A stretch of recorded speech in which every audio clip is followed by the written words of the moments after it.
Welcome to NPTEL course on educational leadership.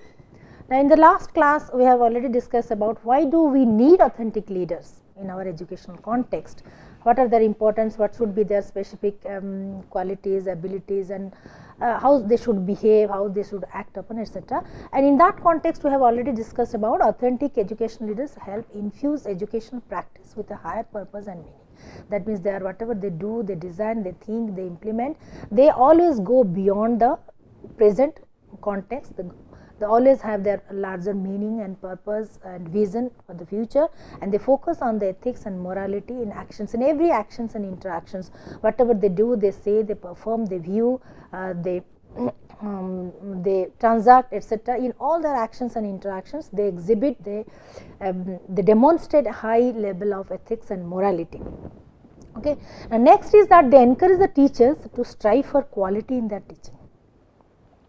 So, always they motivate the teachers how to improve their quality of teaching, how to motivate the students, how to that means innovate new practices, how to innovate the new pedagogy, how to do different kinds of action research to get the immediate feedback of their teaching practices, how to how to bring any kind of innovative change in the students' learning and performance. And nowadays so many pedagogical methods are there, in comparison to traditional one. Nowadays we are more problem based learning are there, teamwork is there, projects, assignments are there, experiential learnings are there, flipped instructions are there. So always the education leader, the authentic leader always encourages their teachers, their junior teachers, their young teachers how to strive the quality in their teaching. So, because quality, the teaching is a very subjective matter. We cannot objectify, even if we have the methodology, we have the principles, we have the guidelines, etc. But we cannot objectify, we cannot fix that yeah, this is the best one, this is the most appropriate one. So there are innumerous practices of the good teaching. So but all the time, that means the teachers are the best judges. So but all the time the leaders, the authentic leaders, they encourage their teachers, their staff, their even the prospective teachers, the teacher trainees, the young leaders, the junior teachers, etc. always motivate them how to strive for quality in their teaching, how to improve their teaching day by day, in every class, and support through developing teams. And if it is required, they also form different kinds of teams, heterogeneous teams, different kinds of work teams, project teams, research team, etc., and make the teachers a member of different kinds of teams to support them in terms of gaining new knowledge, updating their knowledge, observing the different kinds of skills, practices, and to reflect upon their own practices. So they support through developing different kinds of teams for innovative teaching approaches. They give the exposure, enormous exposure, training, environment, and even they also invite different resource persons from different fields of education, etc., and also organize in different interactive sessions. And so the basic intention is to give them the exposure, to give them the opportunity to express themselves, to interact, to clarify their doubts, to observe the skills and competencies, capabilities. So the authentic leaders usually do it. They are capable of doing such things by supporting them through developing teams for innovative teaching approaches. So with the technological innovation, how can we use technology in a very innovative way, in a very creative way, in a very scientific way, in a very constructive way. So day by day our quality of teaching, not only quality of teaching improves, but our learning, our performance, our behaviors, our self-efficacy also improves.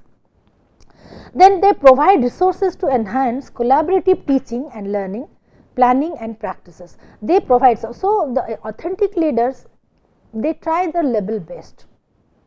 They can stretch themselves up to any level, any extent, to arrange for resources, to generate the resources, to provide the resources to enhance the collaborative teaching.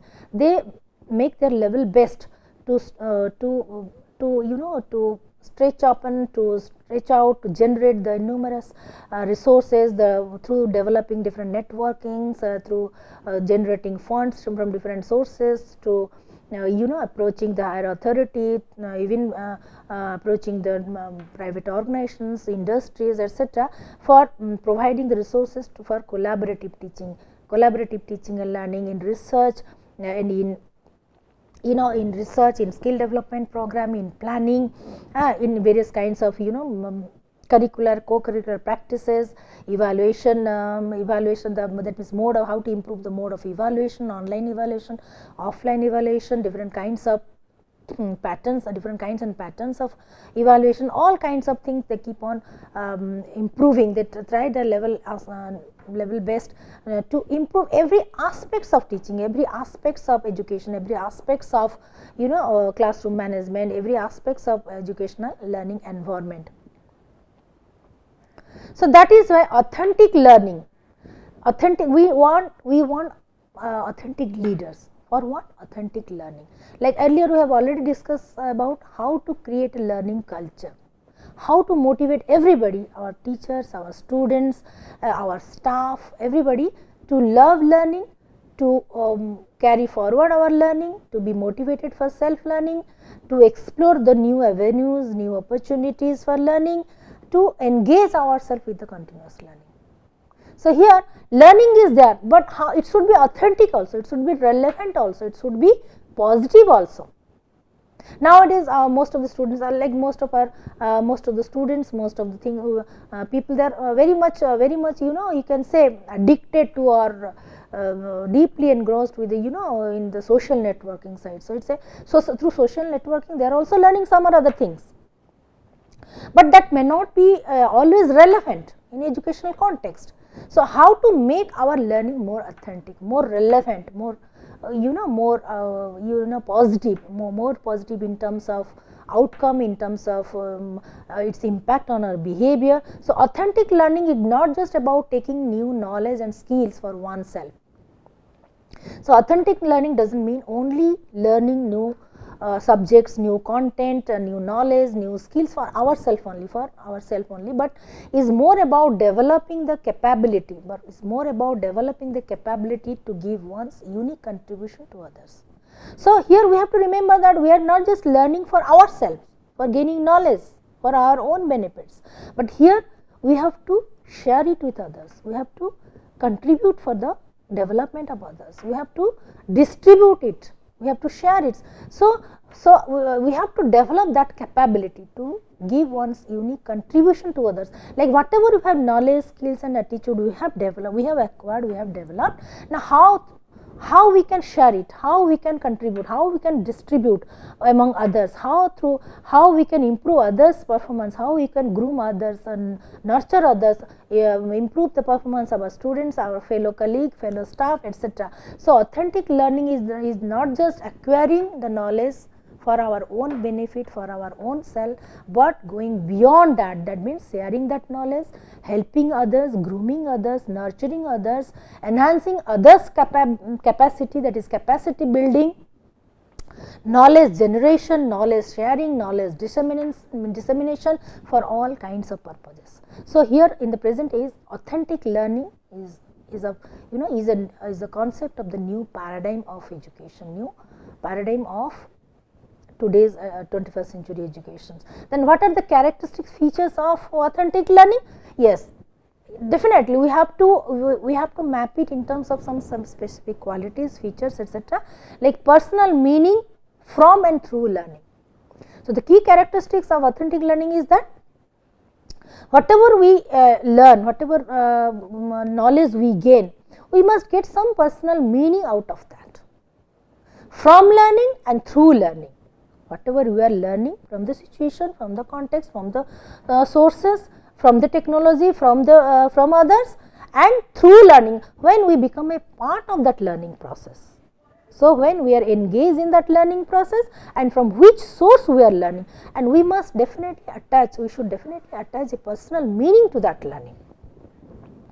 Second is that awareness of the relationship between the self and the content of the study. So whenever in the initial stage, whenever we select a subject, we identify a course, we select the subject, the content, and we just go through the overview of that course, and we go through the broad content outlines, the brief overview of that course, and then we try to find the meaning out of it, like how it is going to. So always we try to establish, or we should be aware of establishing that relationship between ourselves and the content we are going to study. Then only it will become authentic. Then third is that respect for the integrity of the subject or object of the study.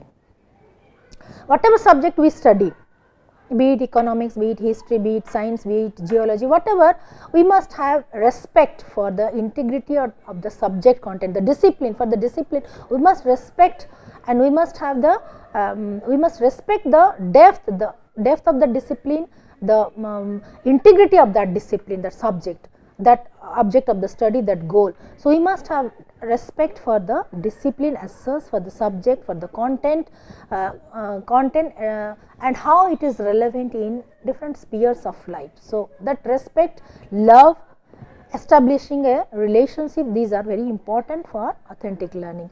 Then next is that an appreciation of the implications of their learning for their lives outside the school or the colleges. Like when we are relating ourselves with the subject, with the content, and when we explore how vast that discipline is, how useful it would be, how that means the depth of knowledge, the wisdoms are immense, etc. Then at the same time we can think of it not just for the examination, for the for the degrees, or for the qualifying the exam we are learning, but how it can go beyond that classroom atmosphere or the degrees or the academic environment. How by using those things, how we can improve our lives, how we can improve the lives of others, how you can improve the quality of life, how we can improve the quality of our behavior, our thought process, everything which goes beyond the school, which goes beyond the educational institutions. So hence we need to have an appreciation for the implications of that learning of the subject content in order to make it more authentic, more relevant and valuable for us. Next. So similarly, the next characteristics are again an ability to apply the rich understanding of their learning in practice, to an ability to apply the rich understanding of the learning in practice. Now when we are learning a subject, and in that particular discipline, how the people, the practitioners, they are using it, that means they are applying it in different contexts, in the environment, in different spheres of life. Now we will also try to adopt that thinking, that ability to apply those rich understanding and the depth of the knowledge and the practices in our life spheres also. And again their capabilities as authentic and capable human beings, like whoever are the practitioners of that subject, that discipline, that content, etc.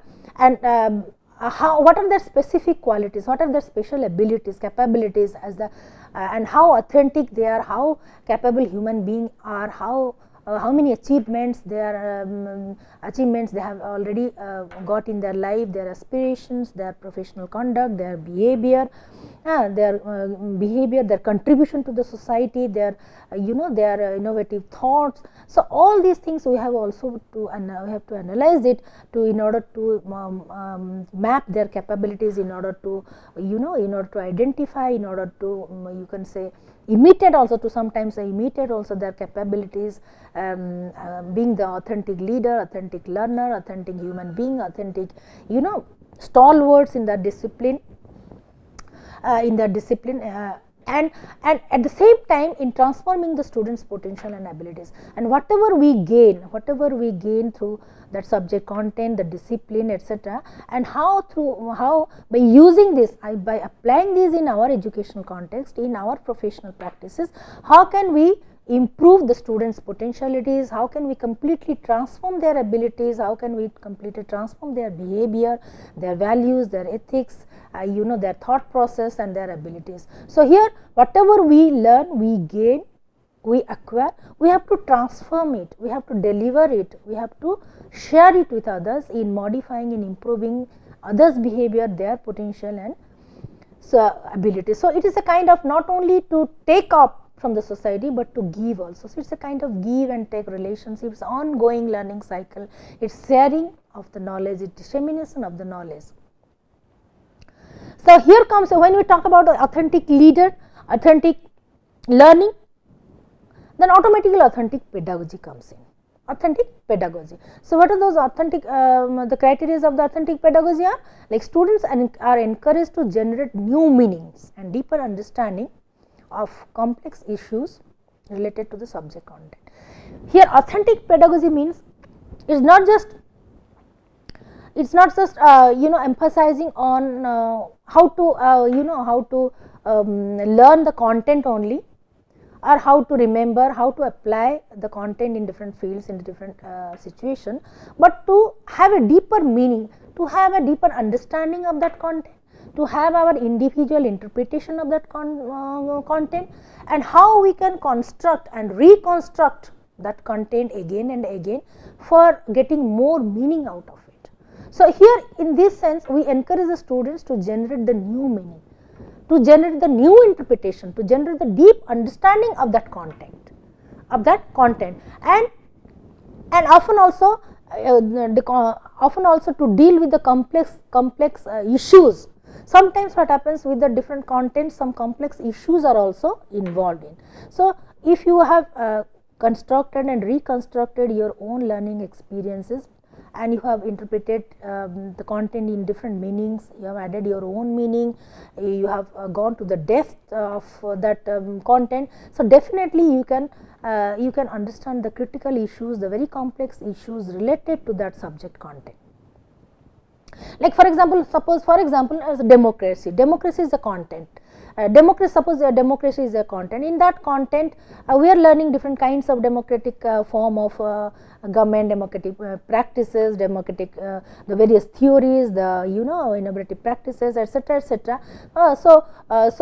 Its multiple applications, multiple implications, multiple practices, is critical reviews, its current trend, etc. So, in that context, if you have already developed depth understanding in that topic, suppose on democracy or any kind of topic, then definitely we can easily understand the complex issues related to that subject. Now, next is the teachers use discipline inquiry approach in teaching. So, what is the discipline inquiry approach? For example, that means there are different approaches of learning, different approaches of teaching, etc. But when inquiry based approach is that always you try to discover, uncover, relearn, to relearn the discipline again and again. So, teachers use discipline inquiry approach.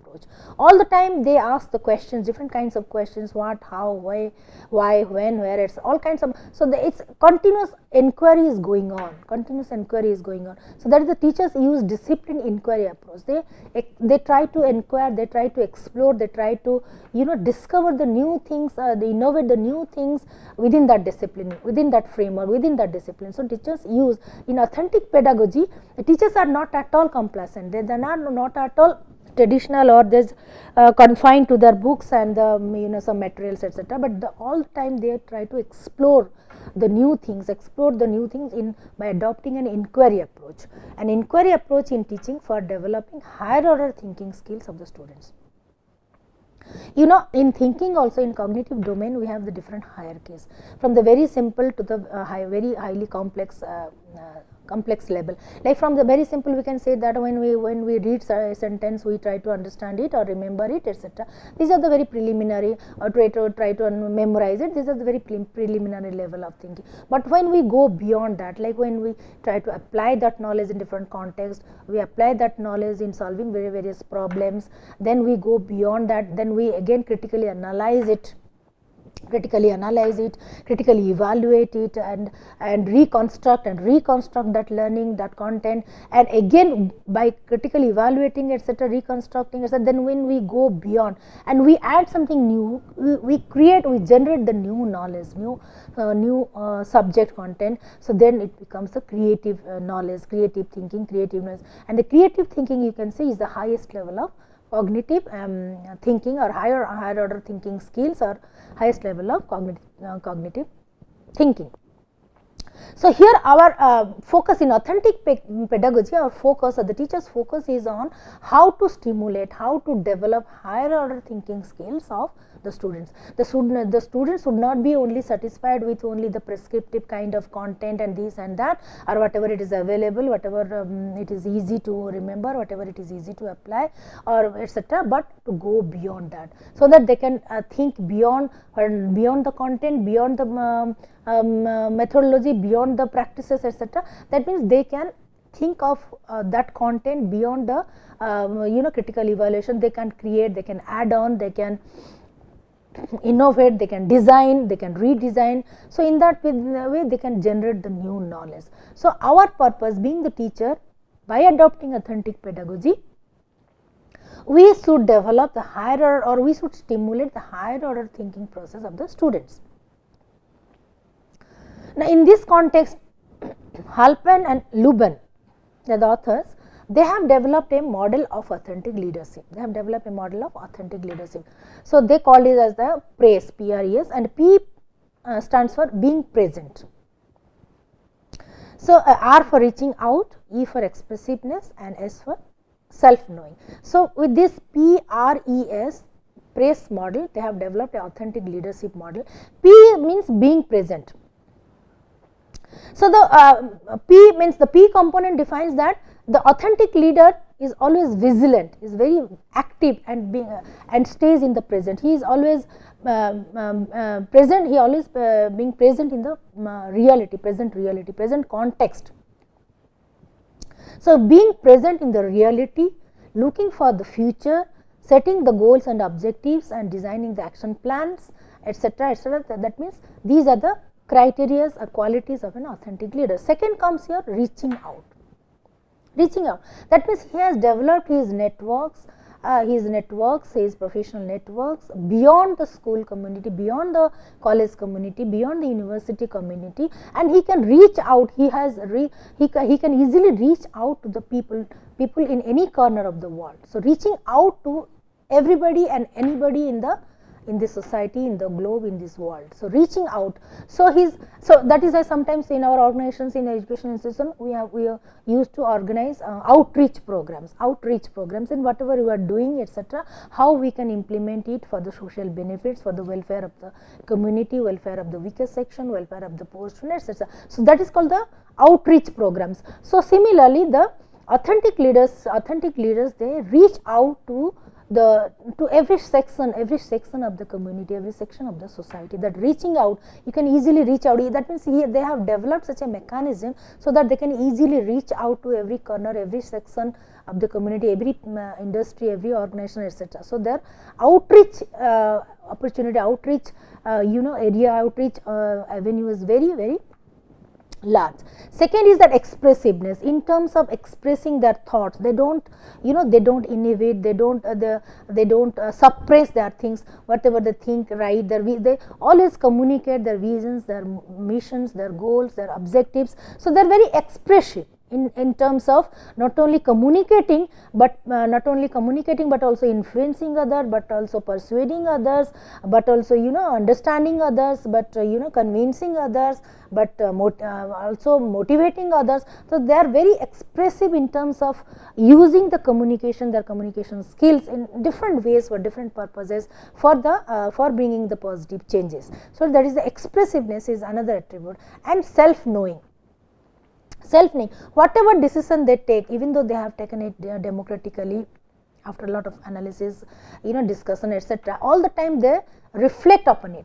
The self-knowing, whatever they do, they know why they are doing it, how they are doing it, and constantly they keep on reflecting on their decisions, their outcomes, and then its impact on others. So, self-knowing. So, their intrapersonal knowledge, intrapersonal relationship, personal knowledge is very, very clear, very thought. They are very clear, very thorough in their thoughts. They have the clarity in their vision, decisions, actions and statements, etc. So, that is self-knowing. They know themselves much better by asking many questions, being the reflective practitioner, being the reflective thinker. So, these are the four components, that is the B being present in the reality and reaching out to the people or every section of the community, then being very expressive, communicative, influential, persuasive, etc., and knowing themselves better, knowing their decision, knowing their actions with better clarity, etc.